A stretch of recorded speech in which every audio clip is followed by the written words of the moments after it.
1949년 6월 6일 일제하 반민족 행위자 친일파 청산에 온 힘을 쏟던 반민족 행위 특별조사위원회 사무실이 습격당했다. 이른바 반민특위 습격 사건이다. 반민특위가 친일파 처단에 나선 지 5개월 만에 찾아온 위기였다.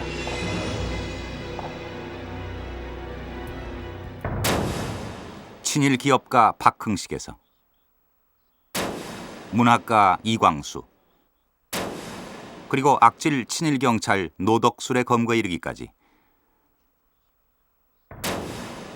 반민특위의 활동 뒤에는 국민의 뜨거운 성원이 있었다.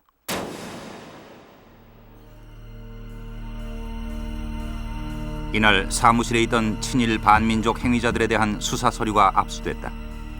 그리고 반민특위의 실질적 힘이었던 특경대원들도 무기를 빼앗기고 체포됐다. 이날 반민특위를 습격한 이들은 반민특위의 활동으로 체포의 위기에 놓여 있던 친일 경찰들이었다. 친일 세력의 조직적인 반격으로 반민특위는 급속히 힘을 잃기 시작했다. 이후 반민특위의 활동은 무력화되고 잡혀갔던 친일파들은 하나둘씩 풀려나기 시작했다. 그들은 다시 우리 사회의 힘 있는 자리로 돌아갔다. 그리고 해방 이후 민족적 과제였던 친일파 청산이 물거품이 된 것이다. 친일파 청산이라는 민족의 열망은 더 이상 말할 수 없는 금기가 됐다. 그렇게 민족 정기를 되살리려는 의지가 꺾이면서 한 독립운동가의 꿈도 사라졌다.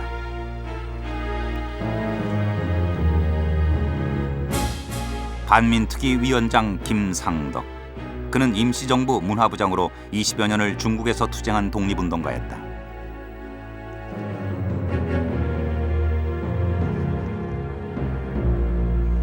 친일파가 청산된 새로운 나라 건설. 그것은 독립운동가 김상덕의 염원이었다. 그러나 그의 소망은 이루어지지 않았다. 그리고 그도 역사의 뒤편으로 잊혀져 갔다.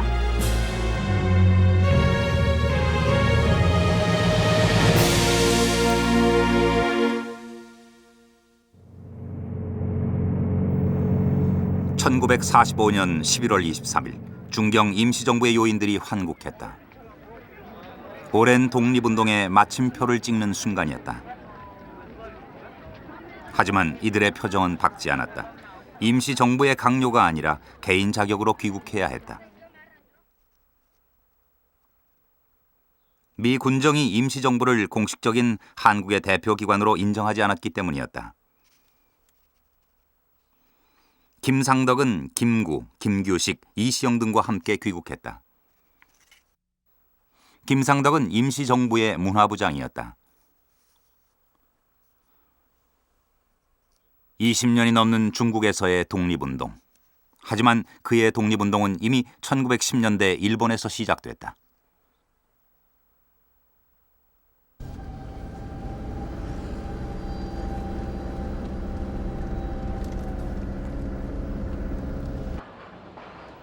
김상덕은 1917년 일본으로 가 와세다 대학에서 공부한다. 유학생 시절인 1919년은 1차 대전의 종전 처리를 위한 파리 강화회의가 열리는 해였다. 미국의 윌슨 대통령이 선언한 민족 자결주의 원칙은 일본에 있던 유학생들에게 커다란 자극이 됐다. 일제 식민지 지배로부터 벗어날 수 있는 계기가 온 것으로 여겼다. 유학생들은 이에 따라 독립운동의 구체적 활동에 대해 논의했다. 김상덕은 이때 유학생들과 함께 조선 독립청년단을 만들어 주도적 역할을 시작했다. 그는 한 웅변대회 연사로 나서 이제야말로 독립운동의 때가 왔다고 역설했다. 1919년 2월 8일 김상덕은 이광수, 최파룡 등과 함께 이곳 조선기독교 청년회관에서 조선의 독립을 국내외에 선언한다. 3.1운동의 불씨가 되는 바로 28 독립선언이다. 총독부 무단 통치의 기세가 드높을 때 일제의 심장부인 도쿄에서 이루어진 28 독립선언은 국내외에 커다란 충격을 준다.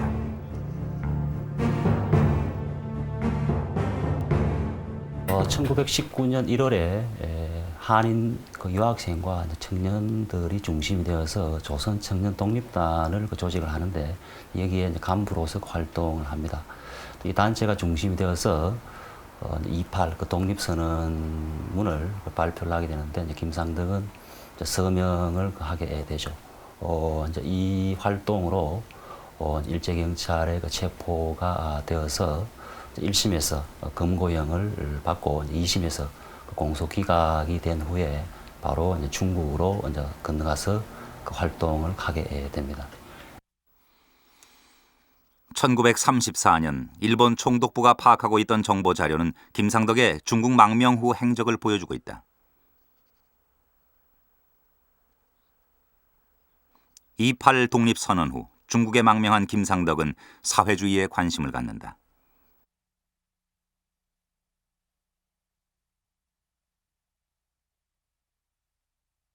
음, 1920년대에 보게 되면은 김상덕도 당시에 하나의 물결이었던 사회주의 이념에 대해서 이제 관심을 가지고 중국으로 건너가서 상해파 이 고려공산당에 가입을 해서 활동을 하게 됩니다. 그리고 1922년 모스크바에서 열린 극동 민족대회에 조선 대표단으로서 참가를 하고 그리고 임시정부의 활동에 활로를 찾기 위해서 이 국민대표회가 열리게 되는데 여기에 이제 참여해서 활동을 하게 되고 이후에도 이제 민족유일당 그러니까 당시 이제 분열되었던 독립운동 세력들이 연합해서 독립운동을 해 나가자는 그런 취지에서 민족유일당 운동이 이제 펼쳐지게 되는데 여기에 김상덕도 참여를 하게 됩니다. 1940년엔 김원봉이 이끌던 민족혁명당의 무장단체인 조선의용대에 합류해 본부 편집위원으로 활동한다. 김상덕은 김원봉과 이미 1920년대 의열단에서부터 같이 활동해왔다.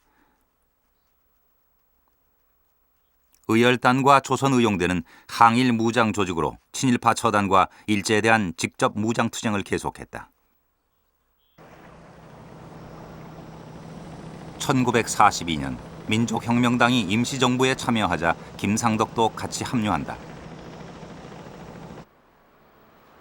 김상덕은 임시정부에서 임시의정원 의원으로 활동하다 1945년 3월 문화부장으로 선출된다.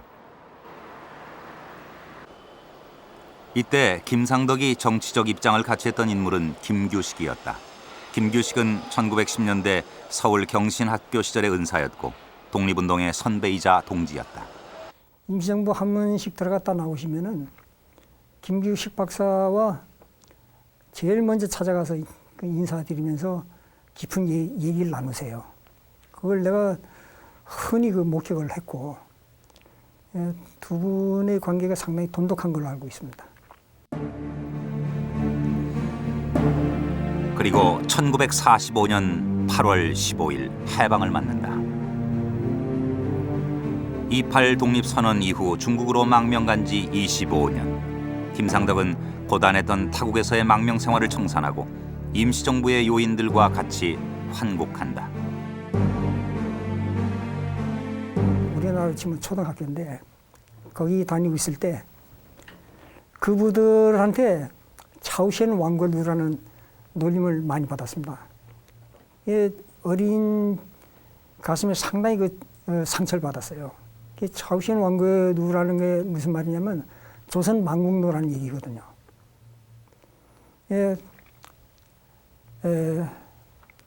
장개석 정부에서 뒤를 좀 받쳐줬다고 하더라도 이국 남의 나라 땅이고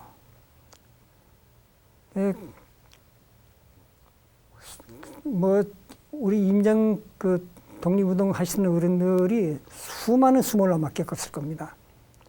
거기서부터 이제 벗어나는 거니까 그 감격은 이루 말할 수 없었을 겁니다. 하지만 감격도 잠시였다. 미 군정이 임시정부를 인정하지 않았기 때문이었다. 김상덕은 임시정부 요인들과 함께 김구가 머문 경교장에서 한국 생활을 시작했다.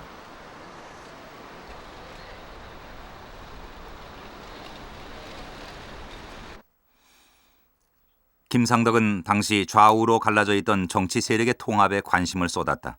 그는 독립운동의 오랜 동지이자 선배였던 김규식과 노선을 같이 했다. 김규식은 당시에 좌우합작에 대해서 굉장한 그 관심을 가지고 있었고 직접 좌우합작 운동을 추진해 나가게 되는데 김상덕도 이 좌우합작 운동을 지지하는 활동을 하게 되고 그리고 김규식과 함께 이 민중동맹에 참여해서 활동하는 이러한 그 모습을 확인할 수가 있습니다. 행복을 위하여 모든 민주주의 1946년 12월 12일 미 군정이 정권을 인도하기 위해 만든 남조선 과도 입법 의원이 출범했다. 좌우 합작을 주도했던 김규식이 의장에 선출됐다. 김상덕은 김규식이 대표로 있는 민중동맹 소속의 관선 의원으로 선출돼 정치 활동을 시작한다. 1948년 5월 10일 남한만의 단독 선거가 실시된다. 김구 등 주요 정치 세력이 참여하지 않은 불완전한 선거였지만 정부 수립을 위한 첫 걸음이었다.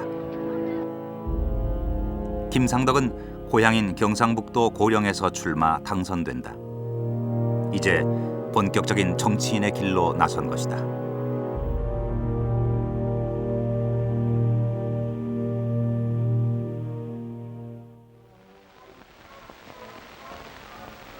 (1948년 5월 31일) 제헌의회가 개원됐다. 제헌국회는 헌법을 제정하고 7월 20일 간접선거로 초대 대통령으로 이승만을 선출하면서 본격적인 활동을 시작했다.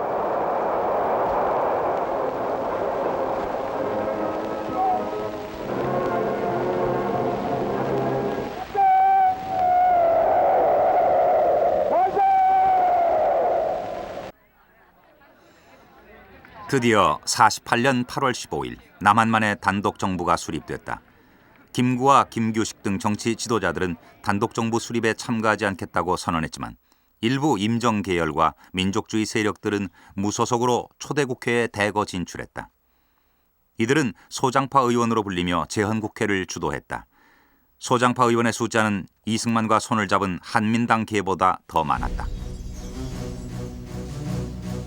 이들 소장 의원들이 주도적으로 만든 것이 반민족행위 처벌법, 바로 반민법이다. 제헌국회가 만든 세 번째 법령, 일제시대 친일 반민족 행위자를 처단해야 한다는 민족적 열망을 담은 법안이었다. 반민법은 반민족행위 특별조사위원회 안에 행정부와는 별도로 특별기관을 설치할 수 있도록 했다. 지금으로서는 상상을 못할 정도로 특별조사위원회가 있고 특별검찰부가 있고 특별재판부가 있고 특경대가 있습니다. 즉 조사권, 기소권, 판결권까지 몽땅 다 갖고 있는, 체포권까지 갖고 있는, 그야말로 어떤 의미에서 이승만적인 관점으로 보면 상권이 다 갖고 있는 것처럼 보이는 이 부분인데요. 이것을 어디서 규정했느냐? 바로 특별법인 반민법에다 규정을 해놓은 겁니다. 해방이 된 지 3년이 지나서야 친일파 처단을 위한 구체적인 법이 만들어진 것이다.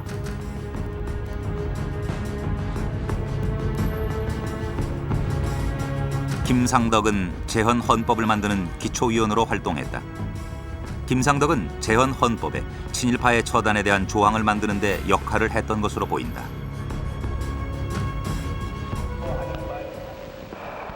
국회는 반민족행위 특별조사위원회를 10명의 국회의원으로 구성하고 위원장으로 김상덕을 뽑았다. 찬성 106명, 반대 14명의 압도적 지지였다. 반민법엔 반민특위의 위원 자격으로 독립운동을 한 경력이 있는 사람을 명시하고 있다. 독립운동가가 주도를 해야 친일파 처단의 정당성을 확보할 수 있기 때문에 이는 당연한 조치였다. 당시 그 독립운동의 이제 상징적 존재가 임시정부였습니다. 이 임시정부에 또 문화부장으로 활동했던 그런 그 경력이 크게 작용했을 것이라고 보고, 이 당시에 그 제헌국회 내뿐만 아니고, 이 반민특위 내부에도 그 친일파 처리에 대한 그 입장이 이제 다양하게 나타나고 있습니다. 여기서 이러한 그 서로의 어떤 이견을 그 적절하게 그 조정할 수 있는 그 인물이 이제 그 김상덕이 아니었나 그 생각을 합니다. 왜냐하면은 이제 일제하에서 이 좌우합작운동, 민족 독립운동 세력의 연합에 많은 관심을 가지고 있었고 활동했듯이 이후에도 이 반민특위에서도 아마 그런 그 역할을 해 나갈 수 있을 것이다. 김상덕은 반민특위가 실질적 권한을 갖는 기구이길 원했다. 올바른 권한 행사를 위해서는 무엇보다도 인력의 확보가 최우선 과제였다.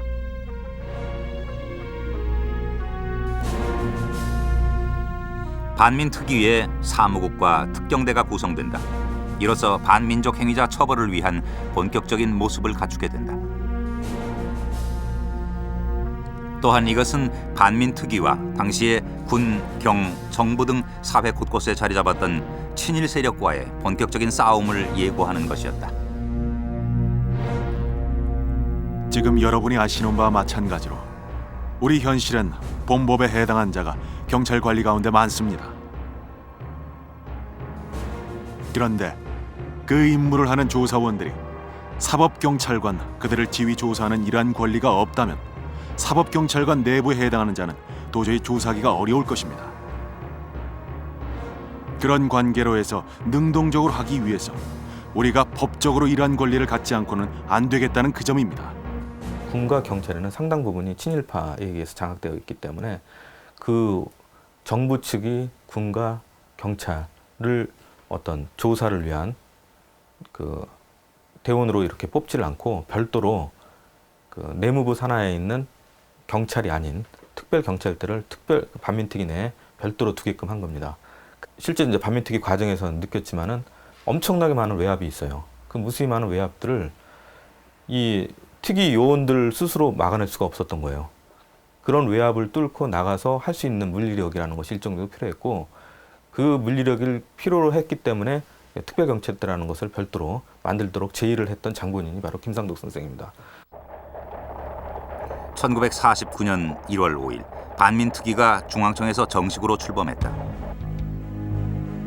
반민특위의 출범에 거는 국민들의 기대는 컸다. 해방 직후 당연히 했어야 했던 친일파 처단이 늦었기 때문에 국민들이 반민특위에 거는 기대는 당연한 것이었다.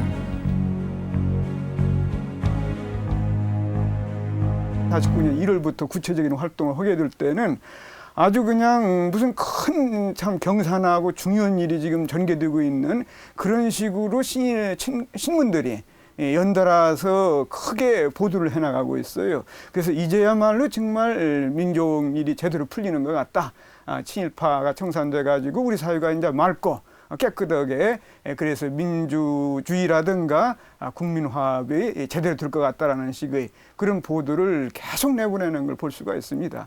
이건 국민들의 마음을 신문들이 읽었기 때문에 그런 것이고 또 국회에서 재헌국회에서 그렇게 활발하게 반민법을 운용하려고 하는 것도 역시 국민들의 마음을 읽었기 때문이라고 볼 수 있죠.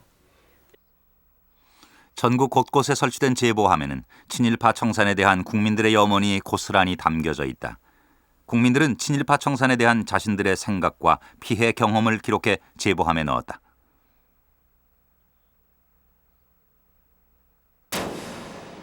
특위가 활동한 지 사흘 만인 1월 8일 제1호 검거자가 생겼다.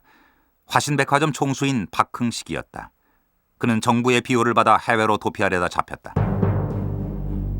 박흥식은 당시 조선 최고의 재벌로 군수회사인 조선 비행기 회사를 운영했고 조선 임전보국단의 임원으로 일제 말 총동원 체제에 봉사했다. 1월 10일에는 일제의 밀정, 대동신문 사장 이종형이 13일에는 33인의 대표자였던 최린 21일에는 인촌 김성수의 동생인 김현수가 체포됐다. 그는 경성방직 사장으로 만주국 명예총영사, 조선 임전보국단의 이사로 활동했다.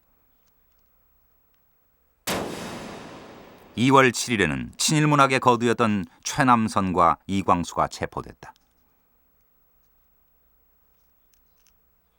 김상덕에게 이광수는 28 독립선언을 함께한 동지였다. 하지만 그런 인연으로 그의 변절을 눈감을 수는 없었다.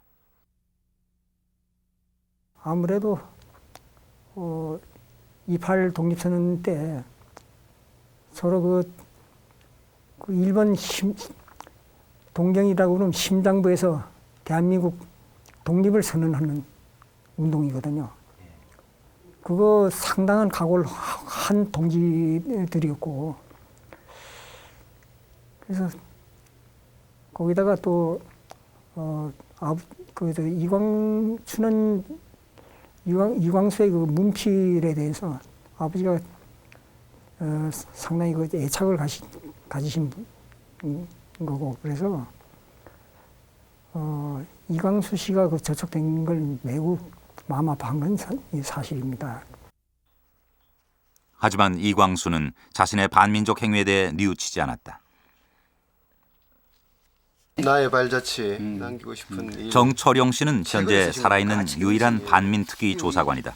그는 이광수를 직접 체포했다. 주는 이광수 선생의 연행.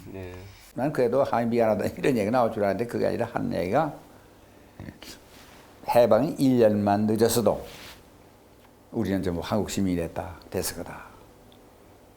우리가 시방인데 신사참배 안 하고 장식예매 한 사람이 어디 있느냐 말이지. 그런 얘기할 때 좀 실망을 했어요. 저기 말하자면 지식인이고 배운 분이고 유명한 분인데 그래도 민족정신이 있어서 조금이라도 마음속에 장애는 있지만 참말로 이게 내가 그 당시 참말로 외세에 있던 진짜 말하자면 일제의 강압에 듣든지 사실 미안하게 생각한다 이런 말을 기대했다 이겁니다. 근데 엉뚱한 새로 나오길래 좀 기분이 좀 좋지 않더군요. 그래서 내가 이제 화딱 지나서 그 양반 이름이 가야맘이 싫어요. 장식애미요. 내가 가야마 이랬어요. 이 말로. 그 양반도 하는 얘기가 일본말 할 때 하이 이렇게 답해라 일본들은 예 이라더라고. 친일파들의 변명도 다양했다. 전 국민이 친일할 수밖에 없지 않았느냐 강변하기도 했다. 하지만 이런 변명은 독립운동가를 욕되게 하는 것이었다. 왜 자기네들이 친일했느냐에 대해서 우리는 일제 시기에 한 시대 선각자로 있었다. 지도층이었고, 따라서 우리는 일제 식민시기에 문명 개화의 선구자고 사회 지도층이었기 때문에 일제가 우리를 표적으로 삼아서 친일을 강요했다. 따라서 우리들의 친일은 친일이라기보다는 그 시대에 뛰어난 지도자였기 때문에 당해했던 순환이라고 이야기한다. 순환. 근데 저는 묻고 싶어요. 그때 친일에서 어떤 고통을 당했는지 저는 묻고 싶습니다. 독립운동 한 사람도 고통을 재산 있고 자식들하고 뿔뿔이 흩어졌지만 과연 이들은 친일해가지고 돈 벌었지. 그 기득권 유지했지. 과연 어떻게 그들이 순환을 당했는지 납득하기 어렵습니다만 하여튼 그들로서는 이 엘리트식과 결합되어 있는 사회 선각자로서 겪었던 순환이라는 아주 그 순환자론이 있습니다. 친일파들의 조직적인 반발은 반민법 제정 때부터 있었다. 반민법이 공포된 바로 다음 날엔 일제 밀정이었던 이종형이 주최한 반공대회가 열렸다. 이날의 집회는 경찰이 인원을 동원한 관제 데모였다. 이들은 반민법을 만든 것은 국회 안의 공산당 소행이라고 주장했다.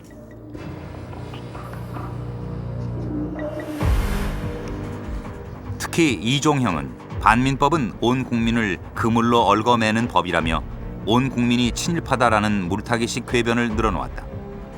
그러면서 진짜 민족 반역자는 빨갱이니 이들을 잡아야 한다고 주장했다. 반공을 무기로 반민법을 반대하고 나선 것이다. 사실 이 친일파들한테 반공이라는 건 여의주와 같은 역할을 했다. 여의봉, 여의주. 그래서 자기 마음대로 상대방을 치고 말하자면은 자기들을 애국자로 만들면서 자기들을 탄압하는 세력을 오히려 몰아치는 그런 논리로서 이 반공을 많이 사용하는 걸 볼 수가 있습니다. 근데 사실은 이건 일제 말에 있었던 행태하고 거의 같은 거라고 볼 수 있어요. 일제 말에 반공운동이라는 것을 일본 제국주의자들이 전쟁을 수행하면서 대대적으로 벌려나가거든요. 말하자면 적을 만들어가지고 그쪽으로 사람들 마음을 쏠리게 하는 그런 방식이었는데 이런 반공운동에 친일파들, 경찰을 포함해가지고 친일파들이 적극 호응하는 걸 볼 수 있습니다. 이날의 집회는 내무장관 윤치영, 상공부 장관 이명신 등이 관련을 맺고 있었다. 이들은 일제 말 친일단체인 조선 임전보국단 출신의 친일 경력자였다.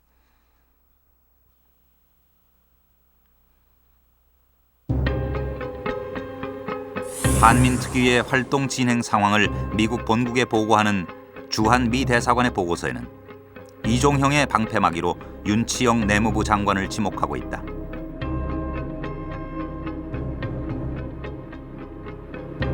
대회 준비는 이종영이, 일제시대 밀정 출신이었던 이종영이 준비를 했고요. 그 대회를 허락한 사람은 내무부 장관이었던 윤치영이 허락을 했었고, 그 대회에 참석한 사람은 이종영이 처한 이취성인데, 이취성이 이취성은 여자국민당 총무로 활동을 하고 있었습니다. 당시 여자국민당은 임영신 상공부 장관이 당수로 있었던 거죠. 그리고 요 임영신 상공부 장관, 윤청 내무부 장관 말고 또 이범석 국무총리가 직접 참석을 했고 이승만 대통령이 축사가 낭독되는 이런 모습을 취하고 있습니다. 다시 말해서 반민법 반대 국민대회를 위해서 이승만 대통령을 필두로 해서 국무총리, 내무부 장관, 상무부 장관 등이 참여를 하고 있고, 해외에서 평생을 독립운동에 바쳤던 대통령 이승만. 당연히 친일 청산에 앞장설 것 같았던 그가 친일파들을 옹호하고 있는 것은 분명 자연스러운 것은 아니었다. 왜 이승만은 친일파들과 함께할 수밖에 없었던 것일까?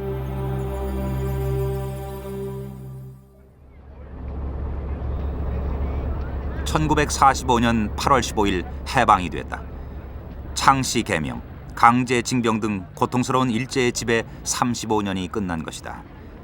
따라서 그동안 일제의 민족을 팔아 조선 침략에 협력해 부귀영화를 누려온 친일파의 처단은 최우선 과제였다. 그것은 새로운 국가 건설에 반드시 거쳐가야 할 과정이었다.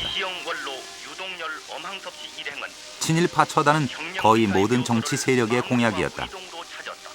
김구의 임시정부는 귀국하기 전 48년 9월 3일 임시정부의 당면 정책을 발표했다. 이 당면 정책은 독립운동을 방해한 자와 매국노에 대하여는 공개적으로 엄중히 처분할 것을 선언하고 있다. 하지만 해방의 감격은 절망으로 바뀌고 있었다. 일본군의 빈 자리를 미국이 대신했다. 미국은 친일파의 청산을 원하지 않았다.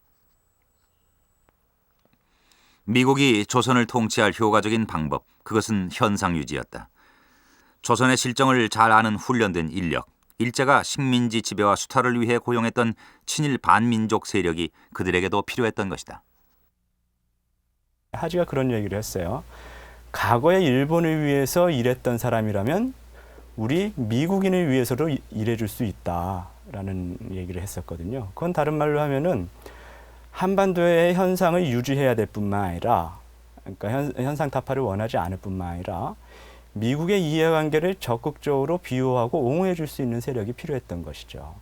그래서 그런 연장선상에서 과거의 이 식민지 시대 통치기간에 근무했던 친일 관료나 경찰들을 그대로 유임시켜 나가는 정책을 취한 것이죠. 미국에게 해방된 조선의 민족 감정은 전혀 고려 대상이 아니었다. 처단의 대상이었던 일제하의 관료들과 경찰들은 미 군정의 정책에 따라 일제 때의 자리를 그대로 이어받거나 오히려 승진하기도 했다.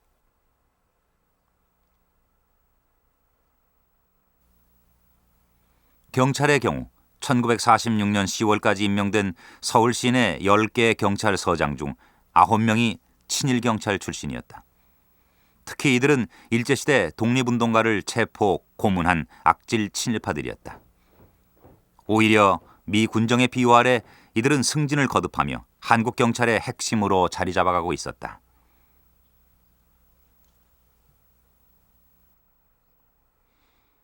(1947년에) 간행된 수도경찰 발달사라는 책은 친일경찰이 해방된 조국에서 어느 지위까지 올랐는가를 보여준다.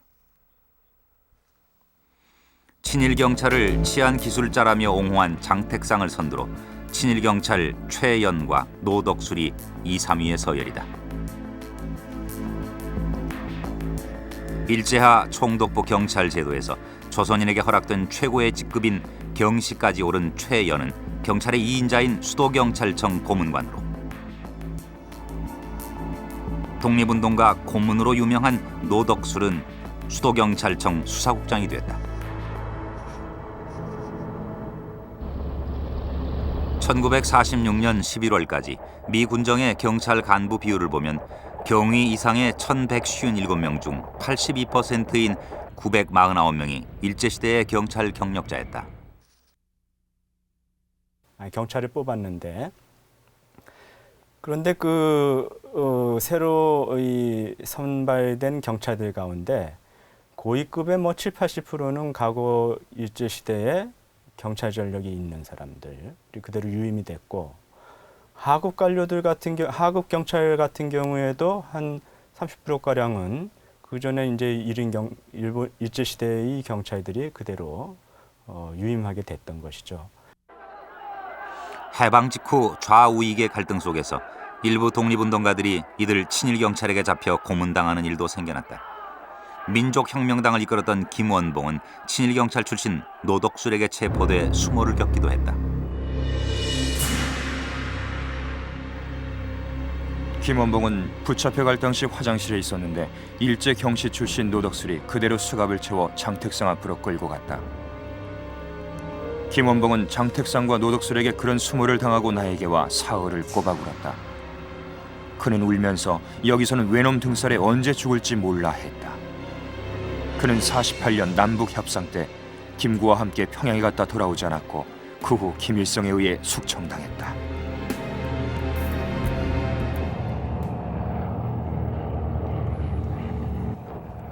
군대의 경우 일본군과 만주군에 복무했던 친일파들이 군의 요직을 완전히 장악했다. 만주군의 중좌 출신 원용덕은 국방경비대의 총사령관에서 초대 헌병사령관이 되고 일본 육사 49기인 최병덕은 국방경비대 제1대대장에서 육군 참모총장이 되고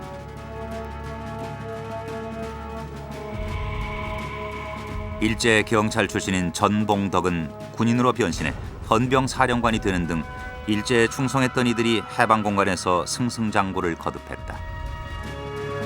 우리 먼저 들어와 있던 일군 계통, 만군 계통, 주로 만군 계통, 일군 계통의 분들이 사각계를 먼저 나와서 군을 장악했기 때문에 그러한 영향으로서 서름을 받아들다 있고 저희들이 그 당시에 여러 가지 사회 분위기나 또 사회 인식이 광복군 하면은 비웃는 그런 사람도 있는 그런 시절이었기 때문에 군대에 와서 근무하면서도 광복군이라는 얘기를 못했습니다.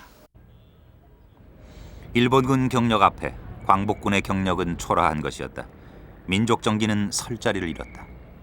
청산 대상이어야 했던 친일 부역 세력들이 오히려 역으로 청산되지 않을 수 있었던 이유는 미군정이 오히려 그들을 요소에 등용을 했고 더 나아가서는 그 당시 가장 중요한 무력적 기반인 군과 경찰이라는 것은 가장 강력한 무력 집단 아닙니까?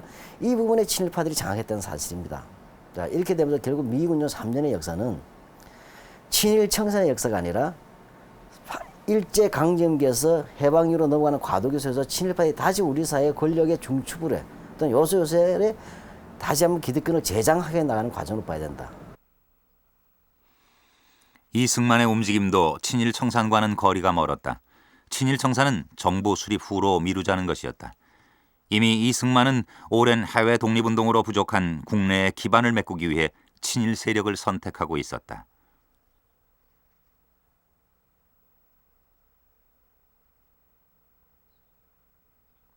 해방 직후 한국의 상황을 기록한 한 책에서는 친일 세력과 결합한 이승만의 모습을 이렇게 적고 있다. 일제시대의 덕택으로 교육도 상당히 받았고 돈도 잘 얻어서 사회적으로나 경제적으로나 풍족한 생활을 하여던 그들이 갈 데가 어디 있으리요. 오직 시세만 살피고 있던 터에 이번 이승만 박사가 부르는 통솔론인 덮어놓고 뭉치라에 응하여 그 세력 진영으로 들어가게 된 것이다. 그들이 이승만 박사 진영에 들어가서 그들의 계획과 저력을 바치며 활약함으로써 그 세력이 지금 남조선 과도 정부나 기타 각 방면에 침입돼 민족 분열의 도화선이 되고 있다. 이미 해방 직후 그가 국내에 들어오면서부터 그런 친일 청사에 대해서는 대단히 미온적이고 오히려 반대하는 입장에 갖고 왔습니다. 즉 현 시점에서는 친일 청사는 대한민국 수립 이후에 해야 된다고 이렇게 주장을 했죠. 그리고 막상 또 대한민국 수립되니까 지금은 경제가 우선이고 혼란을 막기 위해서는 친일 청사는 나중에 하자 이런 식으로 계속 미적거립니다. 그렇게 된 이유는 저는 이승만 대통령 자신이 친일 세력이 가장 많았던 한민당과 합작을 해서 대한민국 정부 수립하고 남한 단독 정부 수립으로 나아갔습니다. 그렇기 때문에 그것은 자기 친일 청산이라고 하는 것 자체는 자기 자신의 정치적 지원 세력들의 수족이 잘려나간다고 볼 수가 있겠죠. 결국 이승만 정부의 초대 내각은 친일파가 다수를 차지했다. 독립운동의 경력이 있는 사람은 부통령 이시영, 국무총리 이범석 정도였다. 내무부 장관 윤치영, 상공부 장관 이명신, 법제처장 유진호 등 초대 내각의 대부분이 일제말 친일단체였던 임전보국단에서 활동하던 친일파들이었다. 대한민국의 첫 정부는 국민의 기대를 충족시키지 못한 채 출범했다. 민족 정기를 살리기보다는 친일 세력이 되살아나는 발판을 제공한 것이다. 하지만 한쪽에서는 친일 청산을 준비 중이었다. 임시정부 계열은 친일 청산을 위한 자료를 수집했다. 김승학을 대표로 한독당이 작성한 친일파 군상이라는 메모. 여기에 반민특위의 예상특위위원 명단이 보인다. 김상덕의 이름도 눈에 띈다.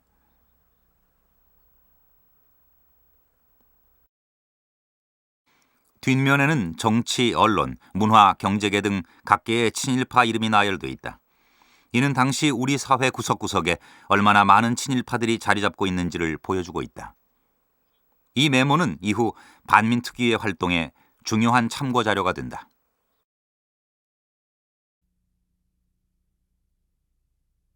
정부가 48년도 8월 달에 이제 정부가 수립되는 것을 귀해서 한국독립당 쪽에서 비록 이제 단독 선거에는 불참함으로써 정부에 참관하지 않았지만 이제 한독당 계열 인사들은 국회의원에 상당수가 이제 당선이 됐는데 그러면서 이들은 이제 조직적으로 이제 국회가 개원되면은 첫 번째 과업으로 반드시 이제 친일파 처벌 작업을 청산 작업을 해야 되겠다라는 어떤 공통의 인식을 가지고 있었다고 봐야 되고 이제 그 인식의 하나가 그런 인식 속에서 이제 한독당 정치부장이었던 김승학 선생을 중심으로 친일파 청산을 위한 어떤 모임이 있었던 것으로 추측이 됩니다.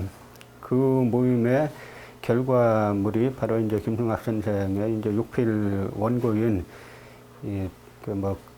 반민특위의 재판관이나 어떤 이제 검찰관 그리고 처벌해야 될 친일파 명단이 구체적으로 적힌 이 명단에서 볼 수 있겠고 이 명단은 48년 9월 달에 정부가 수립되자마자 바로 친일파 군상이라는 책으로 이제 출간이 되는데 이것은 한독당 핵심 요원들이 친일파 청산을 위해서 정부 수립 이전부터 상당히 치밀하게 준비를 해왔다는 것을 뜻하는 것입니다.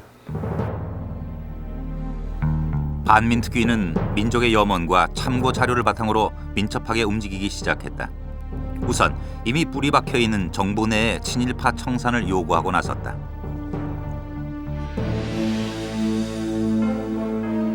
반민법은 제5조에 친일 경력이 있는 사람은 공무원이 될 수 없다고 규정하고 있었다. 정부 내에 친일파 청산을 요구하는 반민법 5조는 이승만 정부의 기반을 흔드는 것이었다. 그것은 반민특위와 이승만 정부의 숙명의 대결을 예고하는 것이었다.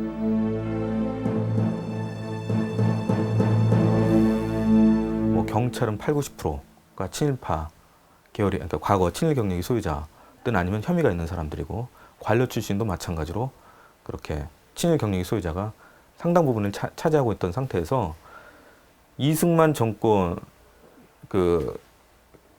어떤 관료에 대한 제거라는 것은 이승만 정권 입장에서는 자신의 정치적 기반을 완전히 무너뜨리는 그리고 무너뜨리는 것이기 때문에 다른 어떤 조항하고는 비교가 안 되는 거예요. 같은 레벨로 제의가 된다 하더라도 반민법 5조는 곧바로 이승만 정권의 직결탄을 날리는 그런 의미가 있는 겁니다.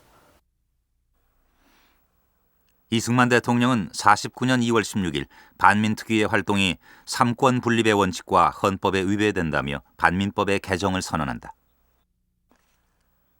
특별조사위원 2, 3인이 경찰을 데리고 다니며 사람을 잡아다가 구금 고문한다는 말이 들리게 되니 이는 국회에서 조사위원회를 조직한 본의도 아니고 정부에서 이를 포용할 수도 없는 것이므로 대통령령으로 검찰청과 내무부 장관의 지휘하에 특경대를 없이 하고 특별조사위원들이 체포 구금하는 것을 막아서 혼란 상태를 정돈케 하라고 한 것이다.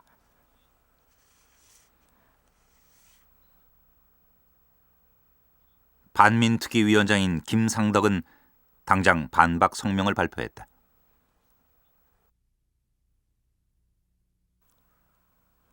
우리나라 헌법 제101조에 악질 반민자를 처단하는 특별을 제정하지 않았는가? 또 이 법문에 의거하여 입법부인 국회는 반민법이라는 특별법을 제정했다. 이같이 헌법에 뚜렷이 명시된 주문에 의해 반민법이 운영되는 금일에 있어 무엇이 위헌이며 상권 분립의 혼동은 어느 조문에 해당한가?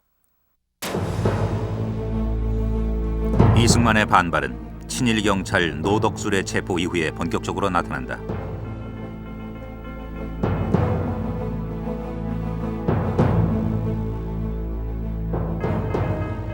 (1월 25일에) 대표적 친일 경찰이었던 노덕술이 체포됐다. 수도청 수사과장이던 노덕술은 고문치사 사건의 주모자로 수배 중이었다. 하지만 노덕술은 경찰의 비호 아래 숨어 있었다. 그 물리력을 담보하고 있는 경찰이 가장 큰 세력인데 그 경찰이 대부격이 바로 노덕술로 표현되는 겁니다. 즉 노덕술을 체포하느냐 안 하느냐의 문제는 바로 이승만의 수족이라고 할 수 있는 경찰계를 그 소위 체포에 들어가느냐 마느냐 하는 그런 문제로 귀결되는 겁니다. 그러다 보니까 노덕술에 대한 애착이 상대적으로 엄청나게 집요했던 거죠.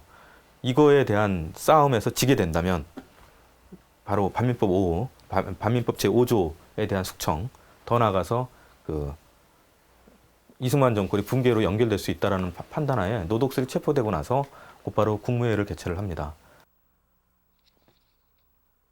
노덕술의 피검에 관하여서는 그가 치안 기술자임을 비추어 정부가 보증하여서라도 보석하도록 함이 요망되나 유죄시에는 처벌당함은 무방하다. 법무부 장관은 노덕술을 반민조사관 2명이 반민특위 사무실 내 금고에 2일간 수감하였다는 보고가 있었고 대통령 각하는 이 불법 조사관 2명을 체포해 의법 처리하라고 지시했다. 체포된 노덕술에 대해 이승만 대통령이 직접 국무회의 석상에서 그의 석방을 언급하고 나섰다. 또한 이승만 대통령은 반민특위 위원장인 김상덕에게까지 영향력을 행사하려고 했다.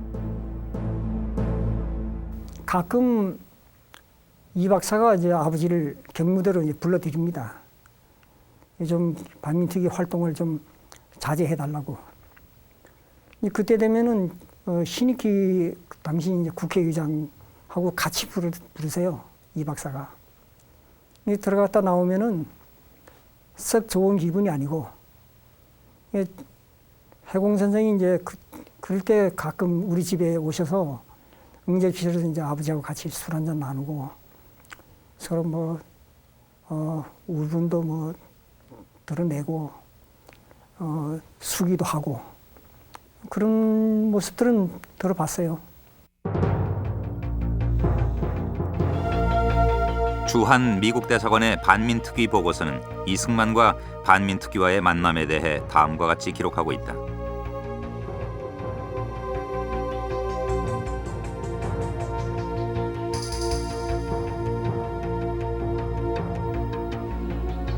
이승만은 지금 수감 중인 노덕술에 대해 차도대를 대가로 줄 테니 위원회에 석방할 것을 요구했다. 하지만 위원회가 대통령의 문서를 요구하자 화를 내며 거절했다.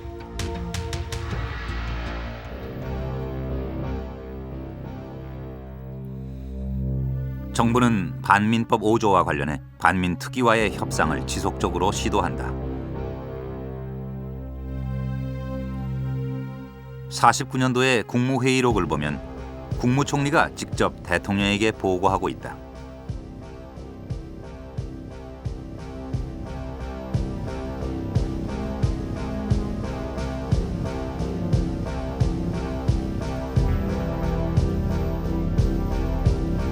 회합을 주선하는 건 이승만을 필두로 한 국무위원, 윤치영이라든지 그 이범석 국무총리가 직접 뛰어서 회합을 주선을 하는 거예요. 주선을 하고 부르고 그래서 제안을 하는 거죠. 이승만이 이러이러한 것들을 좀 조치 좀 해달라라고 하는 겁니다. 그런 가운데 회합이라는 단어가 붙게 된 겁니다. 다시 말해서 김상덕이 필요에 의해서 간 것이 아니고 이승만이 필요에 의해서 이렇게 안건이 있을 때마다 불러서 타협안을 제시하고 타협안을 제시하고 관철시키려고 하는 그런 회합을 하게 되는 것이죠. 근데 상당 부분이 관철이 못 되게 됩니다. 친일 경찰 역시 반민특위를 아예 붕괴시키려는 음모를 꾸미고 있었다. 49년 1월 8일 서울시경의 사찰과장실에서는 한 테러리스트에게 총과 돈이 건네진다. 반민법에 적극적인 국회의원과 김상덕 위원장을 비롯한 특위위원을 38선으로 끌고 가 북한으로 월북하려는 것으로 꾸며 살해하라는 지시였다. 친일파 처단을 주장하는 사람들에게 빨갱이라는 덫을 씌워 반민특위를 무산시키려 했던 것이다.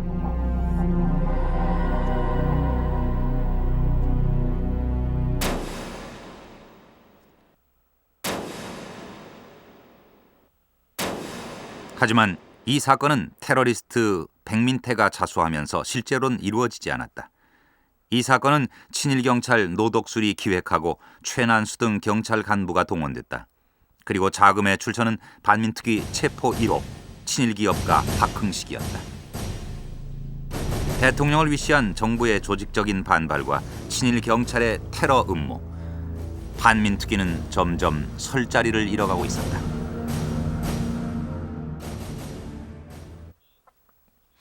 (1949년 5월 18일) 친일 청산에 적극적이던 소장파 의원 3명이 구속되는 사건이 벌어졌다.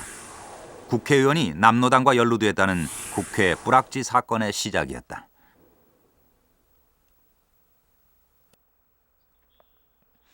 국회는 5월 24일 구속된 3명의 의원 석방 결의안을 상정했으나 부결됐다. 하지만 여기서 문제가 확대되기 시작했다. 석방 동의안에 찬성표를 던진 의원들에게 빨갱이라는 색깔 공세가 시작된 것이다. 이들은 반민특위의 활동에 적극적 지지를 보내던 의원들이었다. 의원들의 체포가 계속됐다. 3차례에 걸쳐 13명의 의원들이 검거됐다. 소장파를 대표하던 김약수 국회 부의장과 반민특위의 검찰이던 노희란 의원이 국가보안법 위반으로 검거됐다. 이들의 체포는 반민특위로서는 큰 타격이었다.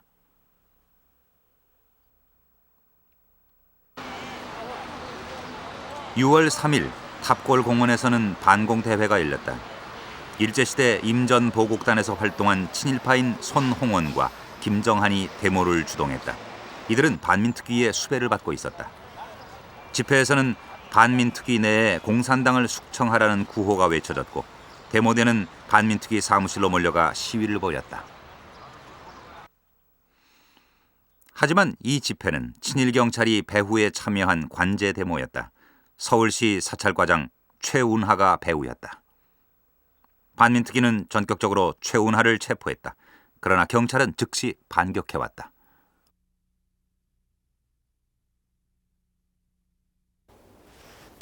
평상시에 우리는 대개 매일 조회합니다. 조회하고 나가서 위원장의 그 말씀 듣고 부별로 회의를 하고 활동을 하는데 그날 시가 전날 특히 월요일 날이에요. 난 그 생각할 때 특경대랑 같이 항상 우리 행동을 같이 하니까 두 사람 시간에 나가니까 보니까 평상시보다도 얼굴 달라요. 모습도 다르고 복장도 다르고 이상하더라고요.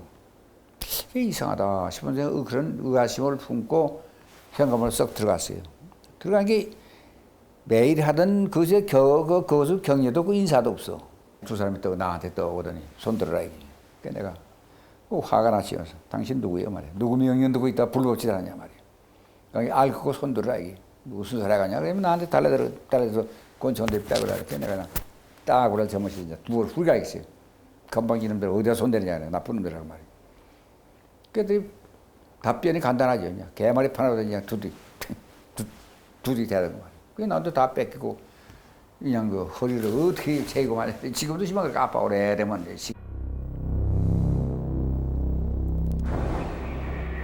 중부경찰서장 윤기병의 지휘 아래 경찰이 반민특위의 사무실을 습격했다. 경찰은 반민특위의 수사 서류를 압수했다. 그리고 국회의원이나 조사관, 특경대들의 무기를 압수했다. 특히 특경대원들은 전원 연행에 갔다. 경기도, 강원도에서도 같은 일이 벌어졌다. 경찰이 헌법기관을 습격하는 탈법적 사건. 이 습격 사건은 권력의 뒷받침 없이는 불가능한 사건이었다.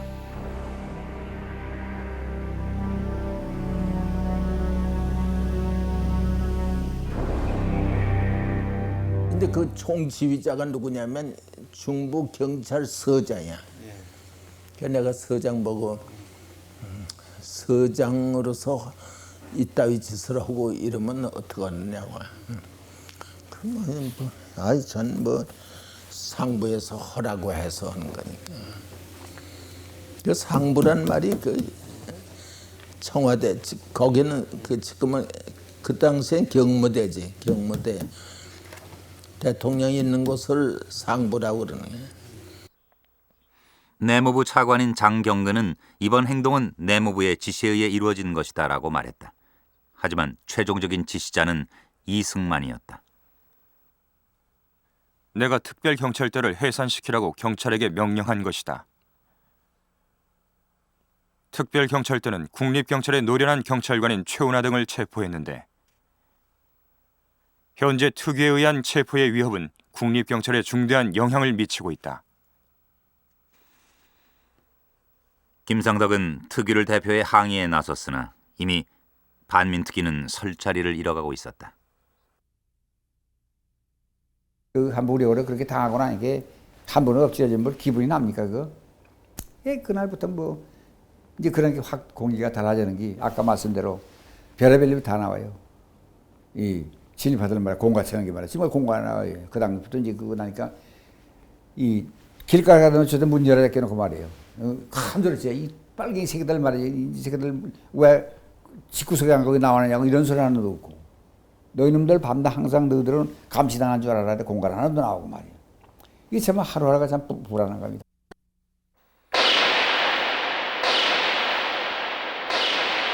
(6월 29일에는) 김구가 암살됐다.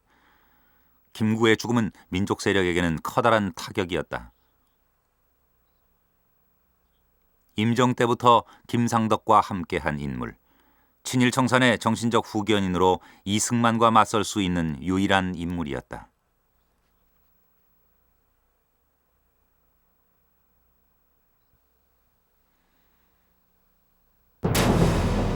백범 암살범 안두희의 배우로는 만주군 출신인 장은산이 지목됐고 체포된 안두희의 뒤를 김창룡, 전봉덕 등 친일파들이 돌봐주었다.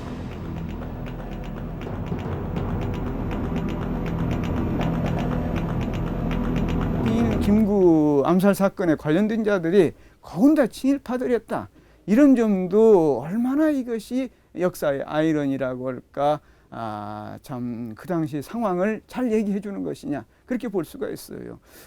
김구 암살 사건, 김구 선생 암살 사건에 이렇게 친일파들이 많이 관여했다라는 것 자체가 이제는 김구 선생이 돌아가시면은 친일파 세상이 되는 거다. 그리고 통일 문제, 민족 통일 문제나 민주주의 문제 이것도 굉장히 험난한 길을 걸을 수밖에 없는 것이다.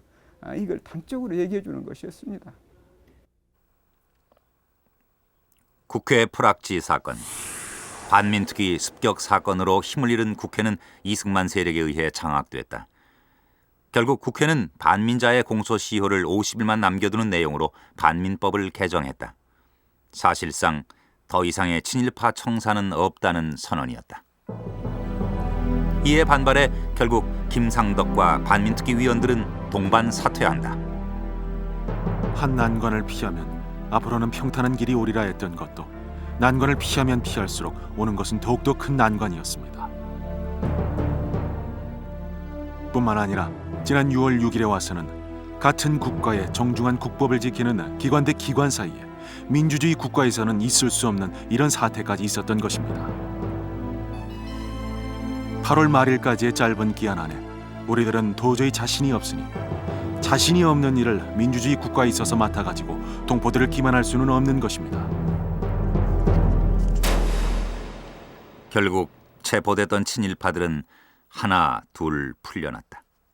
친일 재벌 박흥식도, 친일 경찰 노덕술도,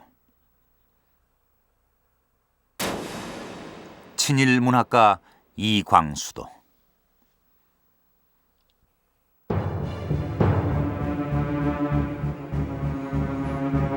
감옥에서 나온 박흥식은 다시 경제계의 거물이 됐다. 이렇게 친일파들은 권력과 유착해 한국 사회를 장악했다. 한 언론인은 친일파들이 설치는 세상을 이렇게 기록하고 있다. 이준 열사의 추도식장에 들어서니 그 정면 높은 자리에 시내에서 내려하는 사람들이 넌지시 제열하고 입구를 향해 앉아 있는데 그 중에 한 사람이야말로 바로 해방되기까지 중추원 참이라든가 유명한 친일의 고관 대작을 지낸 양반이었다. 그러나 이런 추도식에까지 그들이 뻔뻔스럽게 나올 수 있다는 민족정기의 회의가 해방 후 아직까지 9년밖에 안 되는 짧은 시일에 이 조국 근역을 휩쓴단 말인가. 이준 선생을 추모하는 시기냐, 욕을 보이는 시기냐, 지하에서 선생이 통곡하리라.